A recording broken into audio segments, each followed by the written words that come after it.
Hello my dear students, कैसे हैं आप सभी। I am your chemistry teacher Diksha और मैं आप सभी का स्वागत करती हूँ क्लास 9 के chapter number 1 matter in our surroundings में। तो मेरे प्यारे बच्चों, my dear students, we will start today's topic, but before that let's recall what we already did in the previous video lessons. So students, we talked about matter. हमने देखा कि matter क्या होता है। The states of matter. What are the states of matter? Solid, liquid and gas. तो इन तीनों ही states को हमने देखा, हमने इनके बीच के जो कैरेक्टरिस्टिक्स है इसके डिफरेंसेस को समझा था। Now today what we are going to do, we are going to discuss the interconversion in the states of matter. मतलब सॉलिड से लिक्विड, लिक्विड से अगेन सॉलिड, या लिक्विड से गैस, गैस से बैक टू लिक्विड, सॉलिड से directly gas and gas से directly solid. क्या ये इंटर कन्वर्जन पॉसिबल है? और अगर पॉसिबल है तो इसमें टेम्परेचर का क्या इफेक्ट है? मतलब अगर मैं टेम्परेचर को इंक्रीज करूं, डिक्रीज करूं, तो इससे स्टेट्स ऑफ मैटर पे क्या इफेक्ट पड़ेगा, यही हमें समझना है, right? So let's quickly begin the lesson, let's talk about this topic. Okay, so let's see, we already know this students that water exists in 3 states: solid, liquid and gas. And we know कि जो ice हम देखते हैं हमारी daily life में वो water का ही solid state है ना। वैसे ही वाटर नेचुरली हमारे रूम टेम्परेचर पर लिक्विड स्टेट में पाया जाता है, and the water vapour is the gaseous form of water, right? So this is something we already know. हम ये ऑलरेडी जानते हैं कि वाटर जो लिक्विड स्टेट में भी पाया जाता है, सॉलिड स्टेट में भी पाया जाता है और गैसियस स्टेट में भी पाया जाता है ना। इनका इंटर कन्वर्जन भी हम अपनी डेली लाइफ में देखते हैं। So how do we do it? Ice को हम जब बाहर रेफ्रिजरेटर के रखते हैं, so ice converts into liquid state, है ना। और इसी पानी को when we start giving it heat, okay, we start boiling it, so you will see the steam coming out of water. तो ये steam जो निकल कर आती है पानी से, तो ये क्या है? gaseous form of water है ना। तो इसका मतलब ये हुआ स्टूडेंट्स, जैसे जैसे मैंने टेम्परेचर को बढ़ाया, जैसे जैसे मैंने यहाँ पे टेम्परेचर को इंक्रीज किया, स्टेट चेंज मुझे दिखाई दिया। So this is something we already know. पर हम और क्या पढ़ने वाले students? Particle level, particle level पे क्या चेंजेस आ रहे हैं इस समय, right? What are the changes in the particle level when the state changes, यही हमें समझना है, ठीक है। तो इसके लिए एक छोटा सा एक्सपेरिमेंट करेंगे। क्या एक्सपेरिमेंट है? आपने लिया है 150 gram ice, 150 gram of ice you have taken, और हमने उसको गर्म करना स्टार्ट किया, ठीक है। गर्म करते क्या होगा? आपने थर्मोमीटर भी यहाँ पे रखा है ताकि आप टेम्परेचर डिफरेंस को नोट कर सकें। अब क्या हुआ यहाँ पे? शुरू में ये आइस जो थी, ये सपोज यहाँ पे -5 डिग्री सेल्सियस पर थी। जैसे जैसे आपने इसको हीट किया, टेम्परेचर बढ़ने लगा। कैसे बढ़ेगा? -5 से -4 डिग्री पे जाएगा, धीरे धीरे -1 डिग्री पे जाएगा, और उसके बाद फाइनली 0 डिग्री सेल्सियस पर आइस आ जाएगी, ठीक है। 0 डिग्री होते ही आप देखेंगे कि आइस धीरे धीरे मेल्ट हो रही है और पानी में कन्वर्ट हो रही है ना। तो ये कॉमन ऑब्जर्वेशन है हमारी। इसके बाद क्या हुआ? अब हम क्या करेंगे? एक समय ऐसा आएगा जब पूरी की पूरी आइस वाटर में कन्वर्ट हो चुकी होगी, ठीक है। At that point you will see that water is also having 0 degree Celsius temperature.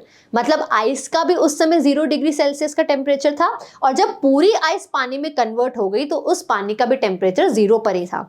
जैसे ही पूरी आइस पानी में कन्वर्ट हुई, अब पानी का टेम्परेचर धीरे धीरे बढ़ने लगा, ठीक है। So now the water which is there in the beaker, its temperature starts slowly and gradually because the heat is continuously given. यहाँ पे हम हीट को कंटिन्यूसली दे रहे हैं, इसलिए क्या हो रहा है? पानी का जो टेम्परेचर है वो बढ़ता जा रहा है। तो अब क्या होगा? 1 डिग्री, 2 डिग्री, धीरे धीरे 10 डिग्री, 20, 30, 40, ऐसे करते करते पानी का टेम्परेचर पहुंच जाता है 100 degree Celsius.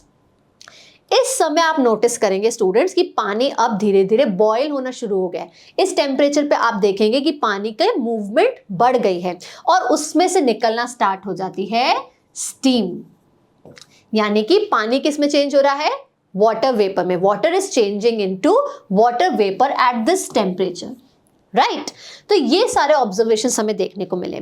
But particle level पे क्या हो रहा है, हम क्या ऑब्जर्व करते हैं कि जब भी ये आइस या पानी आप लेते हैं और उसको धीरे धीरे क्या करने लगते हैं, गर्म करने लगते हैं। So what happens is that on increasing the temperature of either ice और water, what will happen, the kinetic energy of the particles increases. So at the particle level what is happening, kinetic energy बढ़ जाती है particles की। kinetic energy is related to temperature. So if you are increasing the temperature, the kinetic energy will increase. और kinetic energy बढ़ने का मतलब क्या होता है स्टूडेंट्स, kinetic energy बढ़ रही मतलब मोशन बढ़ रहा है, मतलब particles अब बहुत तेजी से मूव कर रहे हैं। So the vibrations of the particles increases, that means they move with a greater speed, right?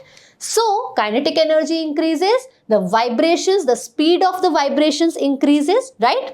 अब क्या होता है स्टूडेंट्स, ये जो काइनेटिक एनर्जी इंक्रीज हुई और जो वाइब्रेशंस इंक्रीज हुई, ये कब होती है, आइस के केस में जब आपका टेम्परेचर था -5 डिग्री, वो 0 डिग्री तक पहुंचा। ये जो आपका चेंज है टेम्परेचर में, मतलब धीरे धीरे टेम्परेचर बढ़ रहा था ना, -5 से 0 डिग्री पे पहुंचा, आइस की बात कर रहे हैं हम यहाँ पे, राइट। तो यहाँ पे काइनेटिक एनर्जी बढ़ रही है, वाइब्रेशंस बढ़ रहे हैं, particles are moving with a greater speed. इस टेम्परेचर पे आके 0 डिग्री पे आके क्या होता है, टेम्परेचर स्टॉप्स राइजिंग, मतलब अब इसके बाद टेम्परेचर नहीं बढ़ रहा है, ठीक है। तो उसके बाद क्या होता है, जैसे ही टेम्परेचर 0 डिग्री पहुंचता है, the energy supplied by the heat overcomes the forces of attraction between the particles. So what is happening at the 0 degree Celsius, that now the kinetic energy is already there. अब क्या हो रहा है, जो भी heat आप दे रहे हैं आइस को, वो पार्टिकल्स को दूर करने में लगती है, ठीक है। So that the forces of attraction, the ice के पार्टिकल्स में हाई फोर्स ऑफ अट्रैक्शन था, उसको दूर तो करना है, क्योंकि आइस को किस में चेंज होना है, वाटर में चेंज होना है। तो जब आइस के पार्टिकल्स, सॉलिड स्टेट के पार्टिकल्स बहुत पास पास होते हैं, लिक्विड स्टेट के पार्टिकल्स थोड़े दूर होते हैं। So the heat has to be given so that these particles move away from each other and they convert into liquid state. तो ये सारी चीजें हो रही है ना। वाटर के केस में भी ऐसा ही होगा। वाटर के केस में आपने जब वाटर को हीट करना स्टार्ट किया तो उसका टेम्परेचर धीरे धीरे राइज करता है। एक टाइम आता है जब वाटर का temperature it reaches 100 degree Celsius. So when this happens, now the kinetic energy is already there, particles के पास बहुत सारी काइनेटिक एनर्जी, बहुत तेजी से वाइब्रेट करे, they are moving at a great speed. Now what you have to do, the particles have to move even far away from each other. Why? Because water has to convert into water vapor. जो water के particles है वो इतने हैं, पर gas के particles बहुत दूर होते हैं। तो particles जो state change होना चाहिए, water से water vapor में जब state change होगा तो particles को दूर भी जाना है। So at 100 degrees Celsius, now whatever heat you are giving, it is applied to move the particles away from each other. That means to overcome the forces of attraction between the particles. So these are the observations, है ना। Now how it is happening, जब solids liquid में convert होते हैं तो क्या क्या होता है पार्टिकल लेवल पे, the particles of solid leave their fix position.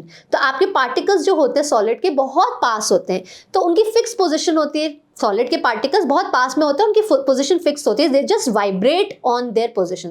तो अब क्या करते हैं, वो अपनी फिक्स पोजिशन को धीरे धीरे छोड़ने लगते हैं, they start moving away from each other. Okay, a stage is reached when the solid gets converted to a liquid and this happens at a particular temperature. ठीक है, जब भी सॉलिड लिक्विड में कन्वर्ट होना स्टार्ट होता है वो एक पर्टिकुलर टेम्परेचर पे होता है, उससे पहले नहीं होता। ठीक है, so that particular temperature, the minimum temperature at which a solid melts to become a liquid at atmospheric pressure. यहाँ पे स्पेसिफाई करना It's compulsory because if you change the pressure, all these temperatures will change. Okay, तो ये temperature भी change हो जाएगा अगर आप प्रेशर को चेंज करो, तो इसलिए प्रेशर को आपको स्पेसिफाई करना जरूरी है। तो एटमॉस्फेरिक प्रेशर पर एक ऐसा टेम्परेचर जिस पे सॉलिड मेल्ट होना स्टार्ट हो जाता है लिक्विड में, that particular temperature is called the melting point of that solid. And remember students, melting point is not necessarily for ice. हम सिर्फ आइस की बात नहीं कर रहे हैं, कोई भी सॉलिड है जब आप उसे हीट करते हो एक ऐसा टेम्परेचर आता है जब वो सॉलिड मेल्ट होना शुरू होता है। ठीक है, तो उसी टेम्परेचर को क्या कहते हैं हम, उस सॉलिड का मेल्टिंग पॉइंट। ठीक है, तो आइस के केस में आइस का मेल्टिंग पॉइंट क्या होता है, 273.15 केल्विन। हम जो कैलकुलेशन पर्पस है उसके लिए हम इस टेम्परेचर को अराउंड 273 केल्विन ही लेते हैं। तो आइस का मेल्टिंग पॉइंट क्या हो गया, 273 केल्विन, और ये डिग्री सेल्सियस में कितना होता है, 0 डिग्री सेल्सियस। तो 0 डिग्री सेल्सियस पे आइस जो है वो पानी में कन्वर्ट होना शुरू हो जाती है। ठीक है, तो ये हो रहा है पार्टिकल लेवल पे, right. Now students, there was one more observation. हमने क्या ऑब्जर्व किया था कि जब 0 डिग्री पहुंचता है मेल्टिंग पॉइंट, तब टेम्परेचर बढ़ना रुक जाता है। मतलब आप हीट तो दे रहे हो कंटिन्यूसली, पर टेम्परेचर इंक्रीज नहीं हो रहा है। So why this is happening, this is something we need to figure out. Okay, so when a solid melts, its temperature remains the same. So where did the heat energy go? जो आप heat energy दे रहे हो continuously, वो क्या कर रही है, क्योंकि टेम्परेचर तो नहीं बढ़ रहा, तो हीट जा कहाँ रही है, हीट क्या कर रही है, वो अपना काम कर रही है। It is used to change the state by overcoming the forces between the particles. तो होता क्या है स्टूडेंट्स, 0 डिग्री तक आते आते आइस क्या करती है, काइनेटिक एनर्जी बढ़ाती है। मतलब आप जितनी भी हीट दे रहे हो, -5 डिग्री से वो 0 डिग्री तक पहुंचती है। मतलब टेम्परेचर बढ़ रहा है, temperature is related to kinetic energy. तो अगर टेम्परेचर बढ़ेगा तो काइनेटिक एनर्जी भी बढ़ेगी। तेजी से मूव करते हैं पार्टिकल्स, तेजी से मूव करते जाते हैं, पर वो अभी भी अपनी पोजिशंस पर हैं। जैसे ही 0 डिग्री रीच करता है, at that time whatever heat you are supplying, it will help to overcome the forces of these particles of ice so that they move away from each other and ice gets converted to water. ठीक है, तो melting point चाहे कोई भी आप solid ले ले, उसके मेल्टिंग पॉइंट पर क्या होता है, वो सॉलिड मेल्ट होना शुरू हो जाता है ना। मेल्ट होना शुरू हो जाता है, जो आप हीट दे रहे हो वो काइनेटिक एनर्जी नहीं बढ़ा रही है, मतलब टेम्परेचर नहीं बढ़ेगा, मेल्टिंग पॉइंट पे टेम्परेचर नहीं बढ़ेगा। अब क्या हो रही है, वो हीट क्या कर रही है, पार्टिकल्स को एक दूसरे से दूर कर रही है, उनके बीच के फोर्स ऑफ अट्रैक्शन को कम करने की कोशिश करते हैं। ठीक है, now as this heat energy is absorbed by the ice without showing any rise in temperature, so temperature नहीं बदलता है। आइस जैसे ही 0 डिग्री पर आती है वो मेल्ट होना शुरू हो जाती है, वो लिक्विड स्टेट में कन्वर्ट होना शुरू हो जाती है।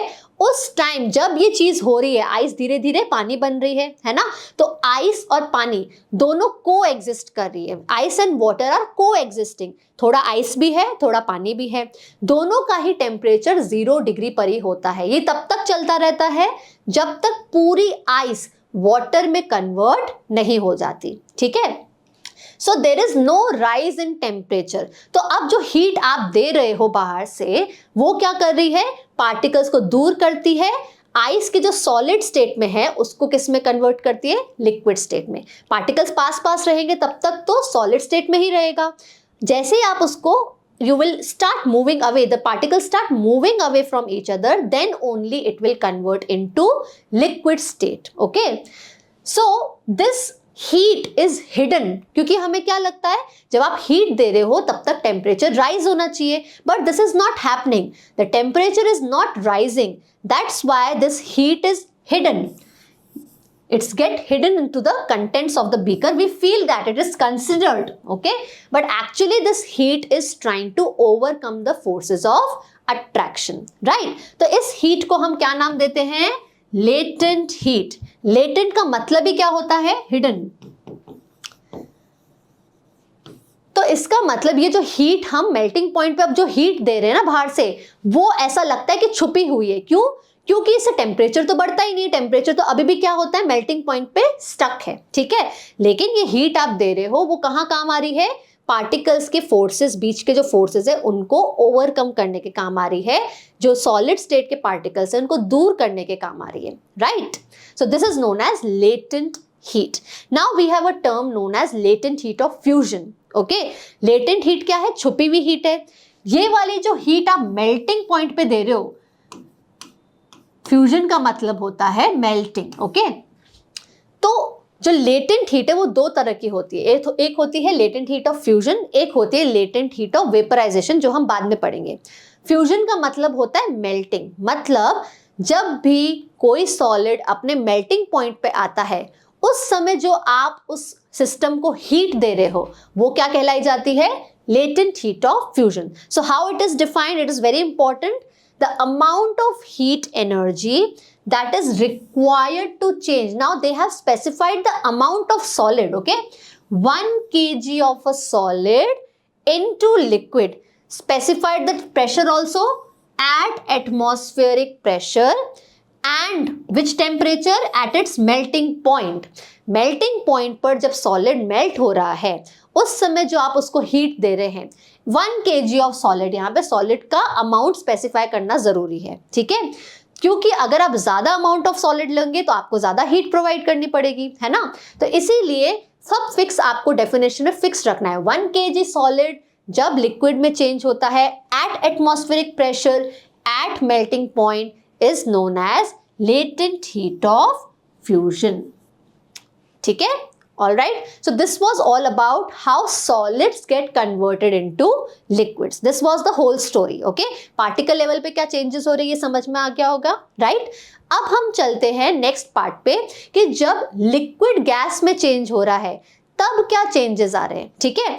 So liquids converting to gases. तो again this is the same thing happening with liquids also. जब यहाँ पे state change हो रहा है, liquids gas में जब change होते हैं तब वो एक पर्टिकुलर टेम्परेचर पे ऐसा करते हैं, ठीक है। सो जब भी ऐसा होता है, जब लिक्विड्स गैसेस में चेंज होने लगते हैं तो होता क्या है, the heat energy, when you give heat energy two liquids, particles starts moving even faster. मतलब बहुत तेजी से पार्टिकल्स मूव करते रहते हैं, काइनेटिक एनर्जी बढ़ती जाती है। एक पॉइंट ऐसा आता है जब लिक्विड बॉयल होना शुरू हो जाता है और गैस में कन्वर्ट होना शुरू हो जाता है, तो उस टेम्परेचर को क्या कहा जाता है, boiling point of the liquid. So the temperature at which the liquid starts boiling and converting into a gas is known as the boiling point. So all the liquids have their own boiling point, ठीक है। अलग अलग liquids के अलग अलग boiling point होते हैं। Water के केस में वाटर का बॉइलिंग पॉइंट होता है 373 केल्विन, ठीक है, या फिर डिग्री सेल्सियस में इसका क्या होगा, 100 डिग्री सेल्सियस, ठीक है। तो यहाँ पे 100 डिग्री सेल्सियस या 373 केल्विन हुआ वाटर का बॉइलिंग पॉइंट। अलग अलग लिक्विड्स का अलग अलग बॉइलिंग पॉइंट होता है, ठीक है। Now at 100 degree Celsius what is happening, that water is also having 100 degree Celsius temperature and the vapors, the steam which is coming out, that is also having a temperature of 100 degree Celsius, ठीक है। इसका मतलब ये पानी और vapour या आप कह सकते हो स्टीम दोनों ही को एग्जिस्ट करते हैं इस टेम्परेचर पे। 100 डिग्री सेल्सियस पानी का भी टेम्परेचर है उस समय बॉइलिंग पॉइंट पे, और जो स्टीम निकल रही है उसका भी टेम्परेचर क्या है, 100 डिग्री सेल्सियस है, ठीक है। अब यहाँ पे भी वही बात होती है स्टूडेंट्स, क्या बात है, यहाँ पे भी हीट छुपी हुई है। इसका मतलब ये कि आप हीट लगातार देते जा रहे हैं, continuously the heat has been given to water at 100 degree Celsius but the temperature is not rising, temperature बढ़ता नहीं है, 100 पे स्टक हो जाता है। तो इसका मतलब ये कि जो भी आप बाहर से हीट दे रहे हैं क्या वो छुपी हुई है, वो ऐसा लगता है कि कहीं छुप गई है, जबकि ऐसा होता नहीं है। जो आप हीट दे रहे हैं वो क्या कर रही है, पार्टिकल्स के जो फोर्सेस है, वाटर के पार्टिकल्स के बीच में जो फोर्स ऑफ अट्रैक्शन है उसको ओवरकम कर रही है, ताकि particles they can move away from each other and they convert into gaseous state, ठीक है। तो एक और तरह की लेटेंट हीट आती है हमारे पास, लेटेंट हीट ऑफ वेपराइजेशन, ठीक है। वेपराइजेशन कब होता है, बॉइलिंग पॉइंट पे होता है, ठीक है। तो यहाँ पे भी इसी तरह से इसको डिफाइन किया जाएगा, the amount of heat energy that is required to change 1 kg of a liquid. तो यहाँ पे अमाउंट स्पेसिफाई कर दिया लिक्विड का, 1 kg लिक्विड को गैस में चेंज करने के लिए जो हीट चाहिए, कब, at atmospheric pressure at its boiling point, is known as the latent heat of vaporisation. आप कितनी हीट दे रहे हो बॉइलिंग पॉइंट पे किसी सॉलिड को, 1 kg सॉलिड को, ताकि वो कन्वर्ट हो जाए गैसियस स्टेट में। ठीक है, now students the whole story goes like this. आपको ये समझने की जरूरत है, बहुत ही इंपॉर्टेंट कॉन्सेप्ट है, ध्यान से समझना है कि आइस, ठीक है, और ये कन्वर्ट होती है वाटर में।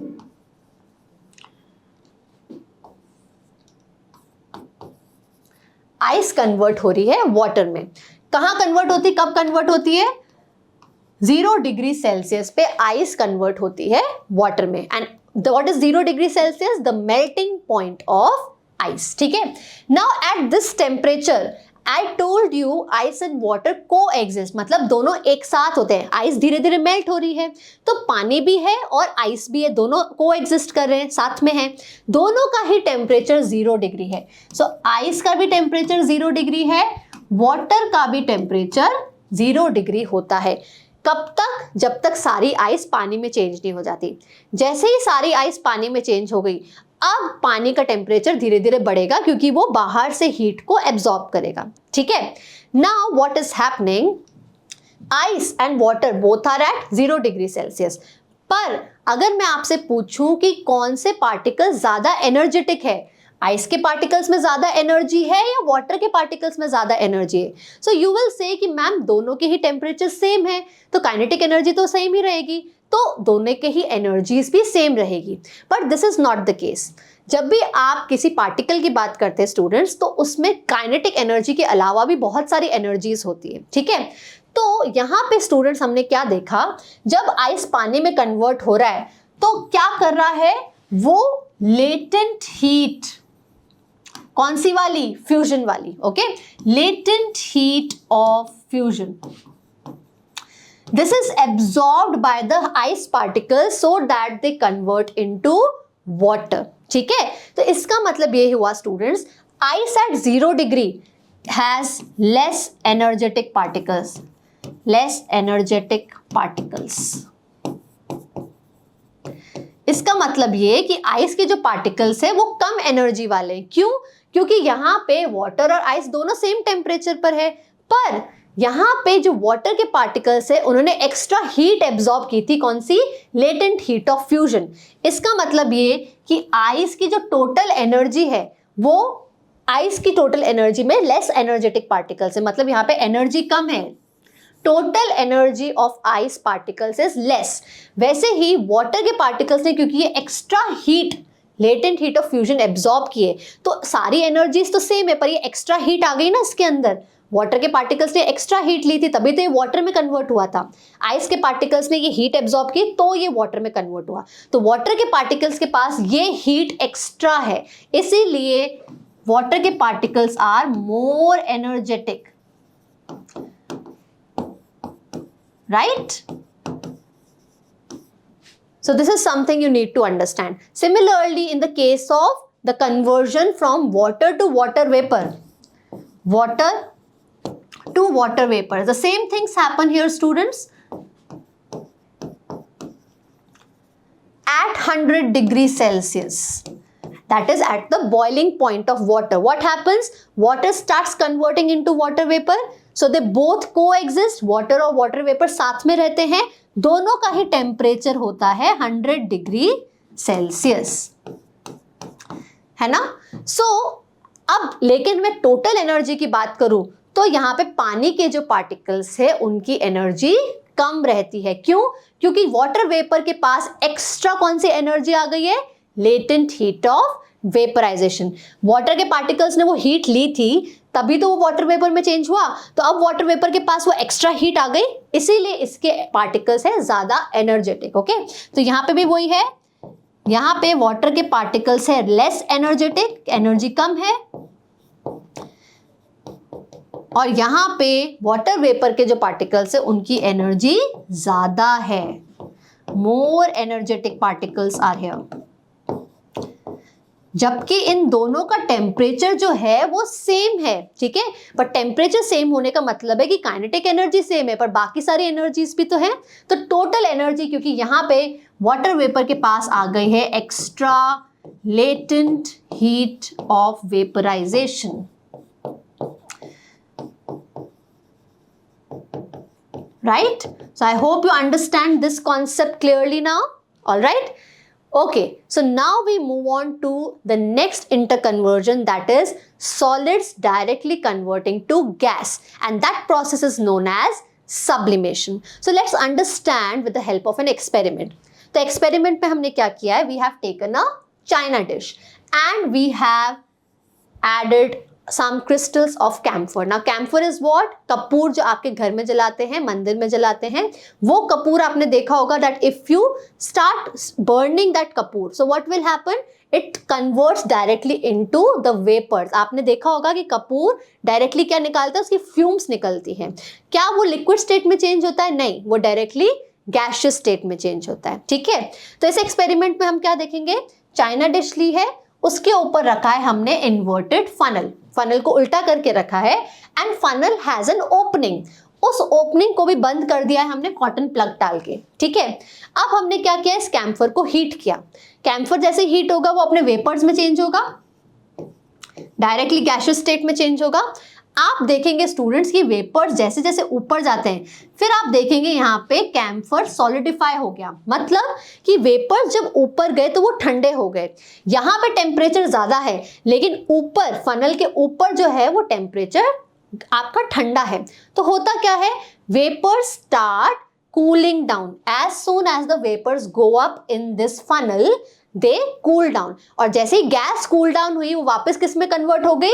सॉलिड में कन्वर्ट हो गई, right. So this is known as sublimation. What's the process? The change of state directly from solid into gas without changing into liquid state is known as sublimation, okay, and the opposite process is known as deposition, that is gas converting to the solid state again.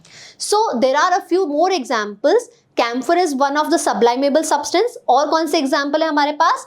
Naphthalene balls. तो naphthalene balls आपने घर में देखी होगी, white colour solid balls होती हैं, वो आप डालते हैं अपने क्लोथ्स में सो दैट नो इंसेक्ट और any germs can come here.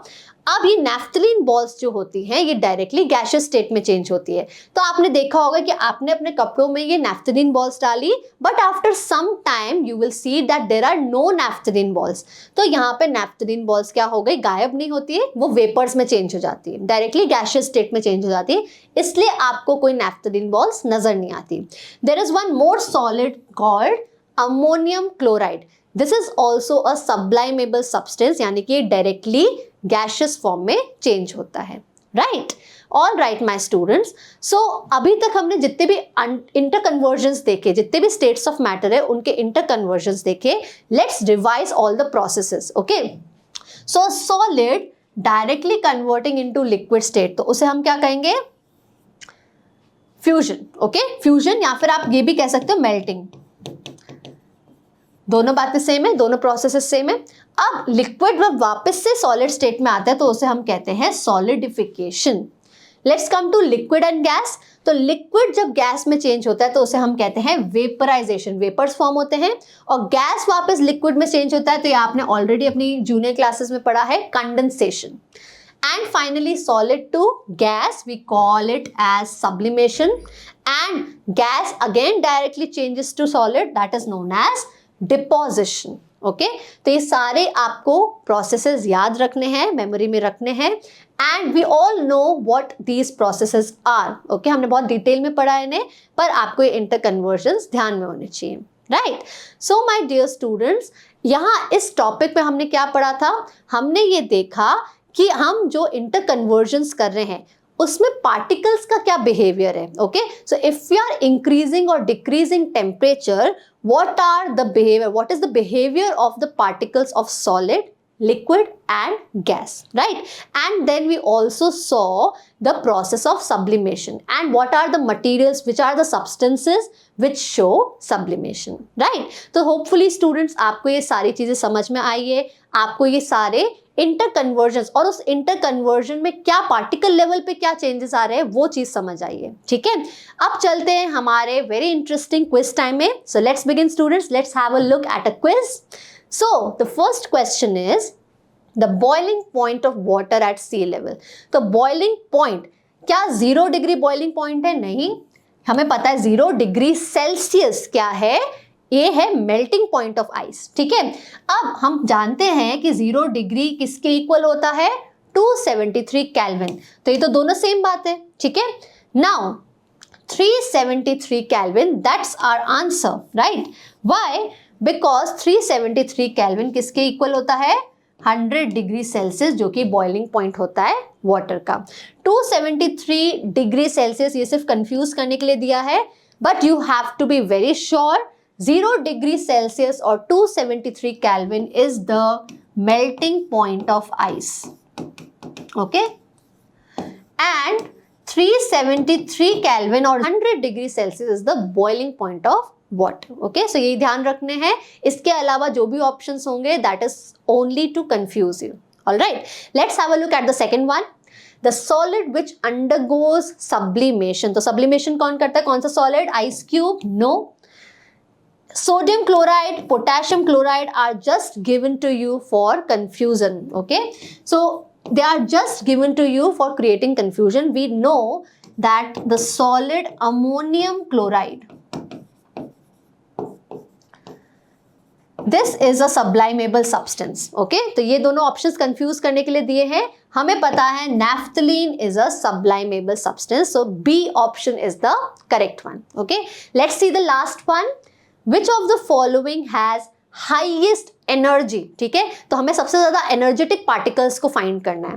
तो आप जानते हैं स्टूडेंट्स कि यहाँ पे दो ऑप्शन तो 0 डिग्री के दिए हैं, दो ऑप्शंस दिए 100 degree Celsius. You know that more the temperature more the kinetic energy. तो अगर आप 0 डिग्री और 100 डिग्री को कंपेयर करो तो काइनेटिक एनर्जी किसकी ज्यादा हुई? 100 डिग्री सेल्सियस वाले की, है ना? तो इसका मतलब 0 डिग्री पे जितने भी पार्टिकल्स है वो तो ज्यादा एनर्जेटिक हो ही नहीं सकते, हाईएस्ट पूछा है. तो यहाँ पे तो 0 डिग्री पे पार्टिकल्स बहुत धीरे धीरे चलते हैं, तो काइनेटिक एनर्जी कम है, तो टोटल एनर्जी भी कम होगी. तो ये दोनों ऑप्शंस हमने काट दिए. अब देखते हैं ऑप्शन सी और डी में से कौन ज्यादा एनर्जेटिक है. So particles of water at 100 degree Celsius और particles of steam at 100 degree Celsius. अब आप जानते हैं स्टूडेंट्स कि वाटर और स्टीम 100 डिग्री पर दोनों के ही टेम्परेचर सेम रहते हैं, है ना? लेकिन आप ये भी जानते हैं कि जब वाटर स्टीम में चेंज हुआ तो जो स्टीम के पार्टिकल्स है उनके पास एक एक्स्ट्रा हीट एनर्जी आ जाती है. कौन सी? Latent heat of vaporisation. तो इनके पास ज्यादा एनर्जी हुई. दोनों के टेम्परेचर्स भले ही सेम हो, लेकिन स्टीम जब बना तो उसने ऑलरेडी क्या एब्जॉर्ब किया हुआ था? लेटेंट हीट ऑफ वेपराइजेशन को एब्जॉर्ब किया था. तो इसका मतलब particles of steam have higher energy at 100 degree Celsius than water at the same temperature. Temperature भले ही सेम है, पर यहाँ पे स्टीम के पास extra latent heat of vaporisation present है, ठीक है? Alright my dear students, so here we come to the end of this video lesson. Hopefully आपको सारी चीजें समझ आई है. You are through with all the concepts and now your job is to revise everything. तो हम अगले video lesson में मिले, उससे पहले ये सारी चीजें आपको रिवाइज होनी चाहिए. Thank you so much for watching students. Take care.